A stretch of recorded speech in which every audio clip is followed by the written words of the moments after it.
वालेकुम, मेरा नाम अबूबकर है और मैं आज आपको बायोलॉजी पे एक छोटा सा लेक्चर दूंगा।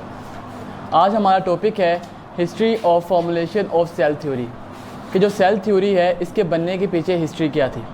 इसमें हमारा मेन फोकस यही होगा कि सेल थ्योरी कैसे बने। इसमें हमारे पास नंबर 1 पे आते हैं एरिस्टोटल। अरस्तु जो थे ये ग्रीक के रहने वाले थे, ग्रीक के बाशिंदे थे, यानी यूनान में रहते थे। ये इन्होंने एक आइडिया पेश किया कि all the organisms are somehow related, कि तमाम जानदार किसी न किसी तरीके से रिलेटेड हैं, मगर ये इन्होंने कोई पॉइंट नहीं दिया कि वो रिलेटेड कैसे हैं। उसके बाद लोगों के दरमियान में एक ख्याल पैदा होने लगा, एक लोगों के दरमियान सोच पैदा हुई कि is there any fundamental unit that all the organism share, कि क्या कोई एक ऐसी बुनियादी इकाई है जो तमाम जानदार शेयर करते हैं, या अगर हम इसको आम अल्फाज में कहें कि क्या तमाम जानदार में कोई चीज़ कॉमन है। तो अगर हम इस बात को परे रख कर अपने आज के मॉडर्न नॉलेज पे बात करें तो हमें मालूम है कि तमाम जानदारों में एक चीज़ कॉमन है, और वो क्या है? सेल। अब चूंकि सेल जो है ये एक बहुत छोटा इकाई है, इसे हम अपनी आम आंख से देख नहीं सकते। इसे देखने के लिए हमें किसी की ज़रूरत होती है? माइक्रोस्कोप की। मगर 17वीं सदी से पहले माइक्रोस्कोप का इस्तेमाल नहीं हुआ था, इसीलिए कोई भी शख्स ये नहीं जानता था कि हाँ वाकई कोई ऐसा फंडामेंटल यूनिट है जो तमाम जानदार शेयर करते हैं। इसमें जो हमारे पास डिस्कवरी ऑफ द सेल है उसमें जिन्होंने इनिशियल किरदार अदा किया वो थे रॉबर्ट हुक। रॉबर्ट हुक जो थे इन्होंने 1665 के अंदर सेल डिस्कवर किया। ये एक बायोलॉजिस्ट थे, मैथमेटिशियन थे, और ये फिजिस्ट भी थे, और साथ में इनके पास इंजीनियरिंग एबिलिटीज़ भी थी। इनके पास इंजीनियरिंग एबिलिटीज़ थी तो इन्होंने अपनी एक माइक्रोस्कोप बनाई। ही used his self made microscope. इन्होंने अपनी माइक्रोस्कोप बनाई और छाल ली। छाल इंसानों की तो नहीं होती, छाल किसकी होती है? पौधों की, प्लांट्स की छाल होती है। तो इन्होंने छाल ली, छाल को अंडर द माइक्रोस्कोप स्टडी किया। जब इन्होंने छाल को स्टडी किया तो इन्होंने उसके अंदर छोटे छोटे कंपार्टमेंट्स देखे। जैसा कि शहद का जो छत्ता होता है, हम उसके अंदर वादे तौर पे देख सकते हैं कि हमें उसके अंदर छोटे छोटे से खाली कंपार्टमेंट्स नज़र आते हैं। इन्होंने भी उसके अंदर छोटे छोटे ऐसे ही कंपार्टमेंट्स देखे, तो इन्होंने इन कंपार्टमेंट्स को सेलुलॉइड का नाम दिया, जो बाद में हम तक सेल्स के नाम से पहुँचे। इसके बाद इनके काम के कुछ ही अरसे के बाद एक नए साइंटिस्ट जिनका नाम था एंटोनी वैन ल्यूवेनहुक, इन्होंने एक अहम डिस्कवरी की। इन्होंने क्या किया? इन्होंने पहले जिंदा सेल या फर्स्ट लिविंग माइक्रो ऑर्गेनिज्म को देखा। इन्होंने, ये थे कौन? ये डच नेचुरलिस्ट थे, यानी कि नीदरलैंड के रहने वाले थे, और ये नेचर पे काम करते थे। इन्होंने पॉन्ड वाटर लिया और जब इन्होंने इसको अंडर द माइक्रोस्कोप स्टडी किया तो इन्होंने उसके अंदर माइक्रो ऑर्गेनिजम्स को देखा, जिन्हें इन्होंने एनिमल क्यूज का नाम दे दिया। एंटोनी वैन के काम के 150 साल तक, यानी कि 1 सदी और हाफ सदी तक किसी ने सेल थ्योरी पे काम नहीं किया। इनके काम के बाद 1809 के अंदर एक नए साइंटिस्ट थे जिनका नाम था जीन बैप्टिस्ट जेलेमार्क। जीन बैप्टिस्ट जो थे इन्होंने एक आइडिया पेश किया, एक तस्वुर पेश किया। वो ये था कि nobody can have life until its body is made up of cell, कि किसी भी जानदार की ज़िंदगी उस वक़्त तक मुमकिन नहीं है कि जब तक उसका जिस्म जो है वो सेल से मिलकर ना बना हो। आज हमें मालूम है कि सेल क्या है। Cell is a basic functional और structural unit of the body. जैसे हमारे घर की जो बुनियादी इकाई है वो ईंट है, इसी तरह से हमारे जो जिस्म है इसकी बुनियादी इकाई हमारा सेल है। अगर सेल ही नहीं होगा तो हमारी बॉडी का जवाब ही नहीं हो सकता। ऐसा हो नहीं सकता कि सेल के बगैर भी कोई बॉडी हो। इनके काम के बाद 1831 के अंदर एक नए हमारे पास साइंटिस्ट आए जिनका नाम था रॉबर्ट ब्राउन। रॉबर्ट ब्राउन जो थे ये ब्रिटिश बॉटनिस्ट थे, मतलब बरतानिया के रहने वाले थे, और बॉटनिस्ट से मुराद ये प्लांट्स पे स्टडी करते थे। बॉटनी में इन्होंने काम किया हुआ था। तो इन्होंने क्या किया? He discovered the nucleus in the cell. Union laboratory and diagnostic centre. अब आपको किसी भी किस्म के टेस्ट के लिए लाहौर, मुल्तान, कराची या किसी भी बड़े शहर जाने की जरूरत नहीं। अब मियां चन्नू में ही वही मयार आपकी दहलीज पर मुयस्सर है।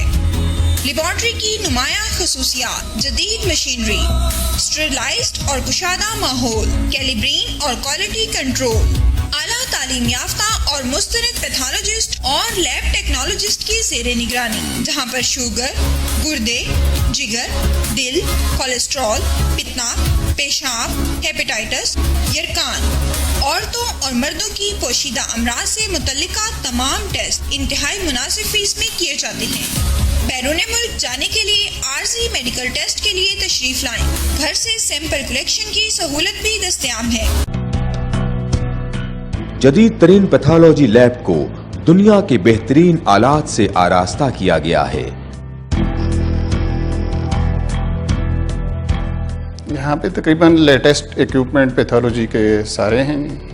यहाँ पे ये है कि एक्यूट इमरजेंसी में जो भी चीज़ें रिक्वायर्ड होती हैं कार्डियक सर्जरी में, उसके अलावा बाकी कोई एक्सीडेंटल केस ऐसे हैं उनकी रिक्वायरमेंट के मुताबिक सारी चीज़ें यहाँ पे हैं। बेसिक जो हमारे टेस्ट हैं उनके अलावा स्पेशल टेस्ट, हार्मोन एनालिसिस, उसके बाद इनके ट्यूमर माइक्रोबायोलॉजी डिपार्टमेंट, तो तकरीबन सब फील्डों को यहाँ पे कवर कर।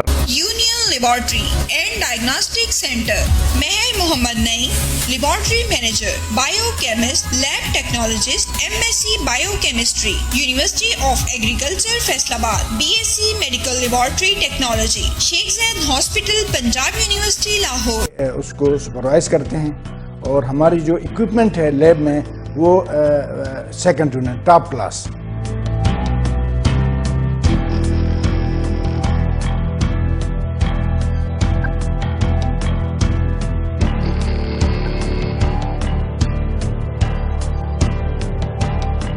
फोन 065-266-2586, 0334557586।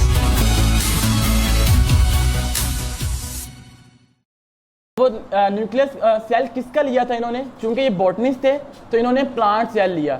प्लांट सेल के अंदर से न्यूक्लियस को निकाला, इन्होंने न्यूक्लियस को डिस्कवर किया। हमने पहले देखा था रॉबर्ट हुक जो था उसने क्या किया था, उसने सेल डिस्कवर किया था। मगर जो रॉबर्ट ब्राउन जो है इसने सेल के अंदर से न्यूक्लियस को डिस्कवर किया। अब इनके काम के बाद 1838 के अंदर एक नए हमारे पास साइंटिस्ट आए जिनका नाम था मैथियस शेल्डन। मैथियस शेल्डन जो थे ये जर्मनी के रहने वाले थे, जर्मन बॉटनिस्ट थे, मतलब जर्मनी के रहने वाले बॉटनिस्ट थे ये। इन्होंने काम क्या किया, इन्होंने एक आइडिया पेश किया कि all the plants are made up of cells, कि तमाम पौधे जो हैं वो सेल्स से मिलकर बने हुए होते हैं।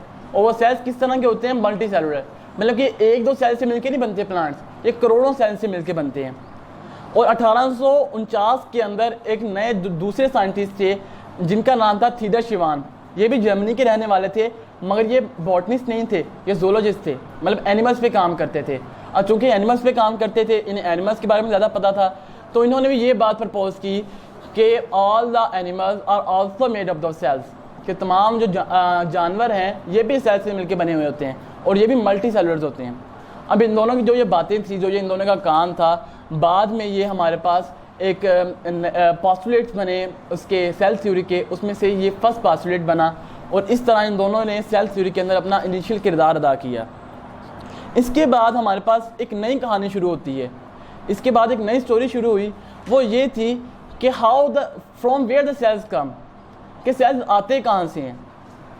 इसके अंदर एक जो साइंटिस्ट थे जिनका नाम था रुडोल्फ विर्चू, इन्होंने 1855 के अंदर, ये थे कौन, ये जर्मन फिजिशियन थे, जर्मनी के रहने वाले थे, डॉक्टर थे ये।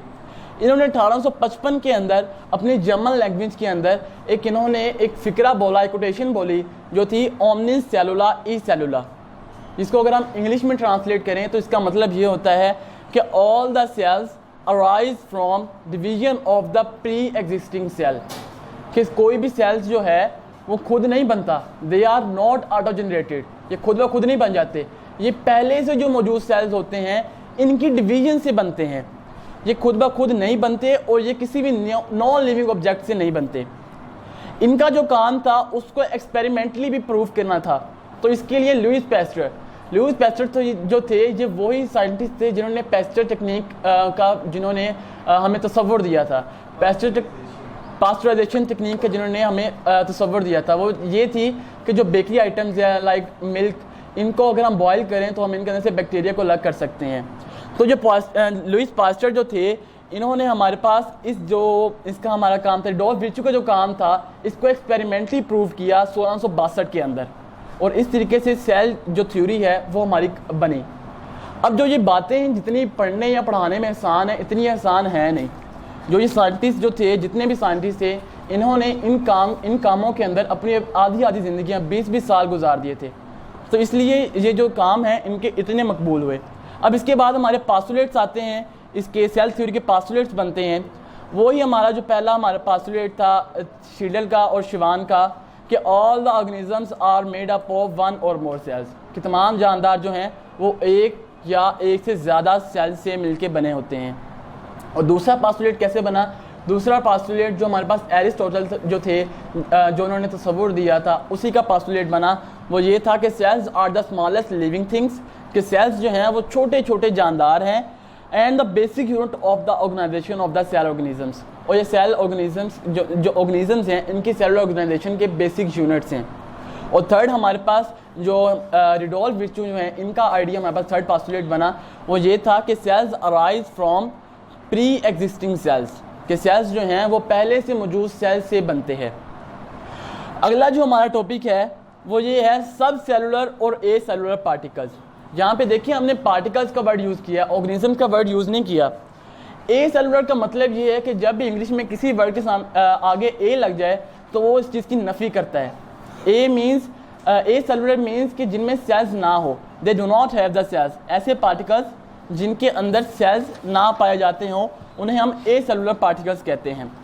या ऐसे पार्टिकल्स जो सेल से छोटे इकाइयों से मिलकर बने हों। सेल से छोटे इकाइयाँ कौन सी हो सकती हैं? ऑर्गेनेलीज जो होती हैं ये are the subcellular particles. और वो जो ऑर्गेनेलीज होती हैं वो मॉलिक्यूल से बनती हैं। मॉलिक्यूल्स जो होते हैं वो डीएनए, आरएनए, प्रोटीन्स, लिपिड्स वगैरह इनसे बनते हैं। अगर हम चैप्टर नंबर 3 का थोड़ा सा अगर अपना हवाला दें तो उसके अंदर हमने 5 किंगडम क्लासिफिकेशन सिस्टम पढ़ा था। उसके अंदर हमने तमाम जानदारों को किसी न किसी किंगडम के अंदर रखा था, मगर कुछ जानदार ऐसे बच गए थे जो किसी किंगडम के अंदर फिट नहीं हो रहे थे ना, क्योंकि वो लिविंग और नॉन लिविंग की बॉर्डर लाइन पे थे। और वो कौन थे? वायरस, वायराइंस और वायरोड्स वगैरह जो थे, ये हमारे पास किसी भी किंगडम के अंदर फिट नहीं हुए, because they are at the border line of the living and non living. Living इसीलिए कि वो अपनी तादाद बढ़ाते थे, और नॉन लिविंग इसलिए क्योंकि वो क्रिस्टलाइन नेचर में होते थे। तो इसके हमारे पास इसलिए जो हमारे पास ए सेलुलर पार्टिकल्स हैं ये इनमें हमारे पास वायरस वगैरह आ जाते हैं जो किसी भी किंगडम के अंदर नहीं हुए थे हमारे फिट।